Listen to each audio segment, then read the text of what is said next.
First of all, Tim, thank you for joining us. Where do you reside today, Tim? Where's home? Chicago's still home. Oh, I love it. I love Chicago. Yeah. My wife's from there. Yeah, I know you do. First of all, thank you for both of you for letting me on the show. Really appreciate it. Oh, we loved having you. So let me start with Joy and I noticed this. Both you and Michael got very emotional last night on questions about the relentlessness it takes to win. And I thought it was a surprising moment for Michael to get emotional. And then I watch you and I think, boy, Tim's getting emotional over the same thing. What is it about that journey, that work ethic that makes you emotional? You know what, Colin? It's all consuming. And that's what people don't understand. It's all consuming. It's like everything matters. Every detail matters. Every play that you saw in a game, everything the coach said, everything that your teammate did or didn't do. It's all consuming because it's all about getting that end result. You know, what he said is just like, I was going to win at all costs. And those are the costs that people don't want to pay. And then when you finally talk about it, it's so hard for others to understand what you went through, and just the kind of, you finally have a chance to let it out, and it's not that easy. It's just like, for me, just to be able to witness what he did every day from a workout standpoint, from a practice standpoint, from a preparation standpoint, it's just like, like I said, it was all consuming. Michael was somebody too, Tim. He'd have a glass of wine, a big steak. He certainly wasn't vegan, but you did not. How did you, as a trainer in his body, look at? Sometimes he'd smoke cigars. He'd do things that most trainers would pull back on. But you let Michael be Michael. Never any pushback on that. No, you know what? You have to. That's what a superior athlete, business person who's ever successful, you have to adapt to what they want to do. So my job was like, okay, he's like, listen, I'm not going to stop smoking cigars. I hired you to figure out how I can still perform at the highest level while I'm still doing the things I enjoy. That's why I hired you. That's your expertise. You can tell me, hey, so I had to do the research on a different type of cigars, different type of tobaccos. When's the best time to smoke a cigar? When's not the best time to smoke a cigar? The difference between smoking a cigar and a cigarette. That when I talk about all consuming, because that's how he was, and everybody around him, you had to be all in. You had to be all consumed in to delivering that end result, which was the most important thing for him. It's amazing to watch when he was in Southern California, Space Jam, making the movie. And I was watching this last night, and I was thinking to myself, there are certain people I've known in my life, Tim, they can go out, tie one on, have a hangover, and then golf 36 holes in humidity in South Carolina, get up and do it for 4 straight days. And my body's just not built for that. I'll get sick. Michael at times looked like he was sleeping 5.5 hours a night. Is part of this genetics, and that Michael had the ability to go to an area where even a Charles Barkley or a Dwayne Wade or an Akeem could not go?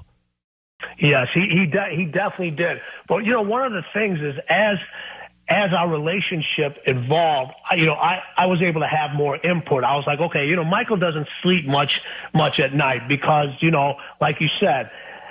And I was like, all right, Michael, how can we facilitate a nap in the middle of the day? Is that possible? Like on game day or after practice or so forth, before you start to go play golf, before you do your endorsements, before you do that. And I would present him with all the evidence. I was like, listen, sometimes there's a lot of research out there that says, and back then, the internet wasn't quite available. So That's right. It was like, yeah, it was like library. Let's go to the library, the Dewey Decimal System. Go get a book. Go highlight stuff and say, hey, here it is. I was like, listen, there's evidence out there that shows, a good 45-minute or even a 20-minute nap, in a certain environment, the way, the darkness of the room, the temperature, all the stuff that they were doing now, and that, all the teams are like, oh, the sleep scientists and all that stuff. We were doing way back when. We didn't have all the evidence that they had now. But, there was some research and some common sense out there. Yeah, you know what? This is what happens when you sleep and it gets too hot. You wake up, you kick the covers off. All right, so yeah, there's ways of figuring that. Michael, if we can do this, this will allow you still to maintain and perform at a optimal level. Still better than everybody else. But there's always stuff out there that you have to figure out. And my job, David Falk's job, whoever else was involved with it, like, hey, I've hired you to figure things out, because if I have to figure things out, I can't produce the best product out there as a basketball player. Was there a first meeting with Michael? I'm sure a lot of people wanted to be his trainer. Why do you think he trusted you? Go back to your first meeting. Why did he buy into Tim Grover? You know why? Is because, one, I was not a starstruck person. All right, I was not a starstruck person, and he needed somebody who was as obsessive as he was. They always tell you, find somebody balanced. In business and everything, find the yin and find the yang. Find somebody who's a complete opposite as you are. I'm like, no. If you noticed, everybody on Michael's team, they were just as messed up as he was. Right. We were all that way. So he knew I paid attention to the details. So what I would do with Michael, I would say, okay, listen. He's like, listen, I need to get stronger with for the physicality of the Detroit Pistons. And I was like, okay, Michael, so before we address that, I said, let's address all the little minor injuries that you've been getting. You'd have groin injuries, you'd have ankle sprains. I said, just by addressing those things, you're automatically going to become a better athlete. You're already going to become more explosive. You're already going to become stronger. You're already going to become faster. You're going to be able to jump higher. I said, let's address those. And then once we address those, and then we'll start working on the strength component. Then when we started working on the strength component, it was like, I said, listen, you have to tell me how this is affecting your game, positive or negatively. All right, so I can make the adjustments accordingly. I would tell him, I said, listen, we're going to enter a new exercise, or we're entering a new phase in the workout. You're going to have to make an adjustment in practice. You're going to have to make an adjustment in the game, because your shot is going to be affected, and it's going to probably be effective for 48 hours, 60 hours, 72 hours. So I was kind of giving him the formula as things were going to happen in the future. We did this exercise, this is how you're going to feel. We did this is what's going to happen.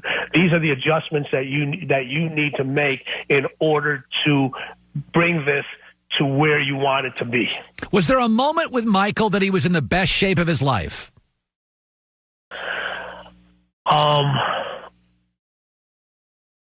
After Space Jam. God, that schedule was rigorous. So after Space Jam, that's the year he was ticked off. Yeah. He'd lost to Orlando. He was pissed. Yeah, and also unlike the times before, usually when Michael, they'd win the championship, and I would give him time off. I'd say, hey, listen, because you're playing all the way through basically the end of June. So I would say, okay, listen, Michael, we're going to start up. Like we always kind of started like on Labor Day. That was our thing. That was just like, he did his thing, and he did his endorsements. He had to do all the other stuff, spend time with the family, vacation, all that, go golf, see what you need to do. And he got all that taken care of. Once Labor Day started, it was like workout, golf, workout, golf, workout, golf. That's all it was until training camp arrived. This allowed us, like we literally started the next day. And it allowed him, the one thing that he didn't have in the previous years that he had that year, he had to spend a lot of time in one location. So like everything was in LA. So if you had meetings, everybody had to come to him. It wasn't like he was going everywhere else. It was like, okay, I got to shoot this movie. I forgot how long the weeks were, how long it took, but it was just like, So he's in one location. So when you're in one location, it allowed me to kind of eliminate the other variables that I had to deal with on a regular basis. Yeah, I knew, okay, they would give me his shooting schedule. And, Michael back then was still a very, vocal and powerful individual. So if he looked at the shooting schedule and something in there he didn't like, when you're the star of stars, you can make the adjustments accordingly. Before Tim Grover joining us, his book is Relentless, From Good to Great to Unstoppable. It's fantastic, by the way. I read it years ago. When did Michael first say to you, get me in baseball shape? I need to be different, which is, I don't even know what that is. But when was the first time you heard, Tim, get me in baseball shape? So this happened. So what happened was after they won the second championship, and obviously they had so when we were in the locker room celebrating, and then, one of my jobs was he would always tell me, he goes like, listen, what's next? Like, because he always knew, he goes, if I come back exactly the same as I came back the previous year, I'm not going to be holding this trophy. I'm not going to be holding this trophy. So what do I need to do? And then it was funny when we were celebrating, I said, listen, I'm going to get to work on next season. And he whispered in my ear, he said, baseball. Wow. I looked at him. I was like, baseball? He goes, yeah, baseball. So even a year before they had even started going to prepare for the three-peat, he had already mentioned to me baseball. And it was funny. So literally that night when I went home, I started working on a baseball workout for him. I literally started right away. I was like, okay, let me start putting all this together. And then, when we started training again, so I had the baseball workout, I had the basketball workout. And I think I might have told you this story before, you read it somewhere, but I asked him, I said, when we met, I said, baseball or basketball? He said, basketball. So we started the basketball workout. So I had already knew this was something he was contemplating of doing a year before that. Yeah, as an author said last night, there's also an author of his book, Rare Air, that noted the same thing. Tim Grover. The book is Relentless, Good to Great to Unstoppable. Folks, we got nothing but time to read. Buy it, read it. Fascinating stuff. Tim, it's a pleasure. If I'm in Chicago, I'm going to look you up. I promise. I have great respect for you, and I appreciate you coming on our show today. And Collins, anything you ever need, you just reach out. You've been extremely gracious to me from day one, and I don't forget things like that. CEO, owner, Attack Athletics, Tim Grover. Thanks, Tim.